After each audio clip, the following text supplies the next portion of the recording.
મારા ચેહરભાઈ ના ગોગાના ભગવાન કે છે રવિવાર ને પૂનમ ના દાડે મને ચેહરભાઈ ને ગોગા ને જગત દૂધ પાવા આવે છે. અને આજ પ્રકાશ ખત્રી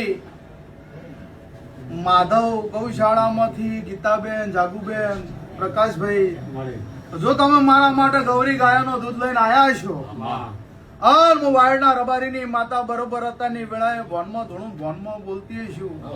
આ દૂધ જો ગૌરી ગાયનું હશે તો હતાની વેળાએ કહું છું માધવ ગૌશાળાનું નોમ આભલે અડી જાય અને તમે નહીં ધાર્યું હોય એનાથી હવાયું બની જાય એવું મારો દ્વારકાનો ઠાકર કહે છે. હું વાયડના રબારીની માતા, હું ગાયાનો ગોવાળ નાગ છું, સભાવાળું, અને હું દુખિયાની પેલી ચેહરભાઈ માતા છું. આ દૂધ મને બહુ વાલું છે. તમે દૂધ પાવો ને જગતમાં ઝેર પીધા હોય ને તમારા આગળ પાછળ જો કદાચ કોઈ ફોર્મ મારનારું હોય, હળી કરનારું હોય, કોઈ ઝેર ગોળનારું હોય, એ વાટી ઝેર ના પીધું તો મારું માતા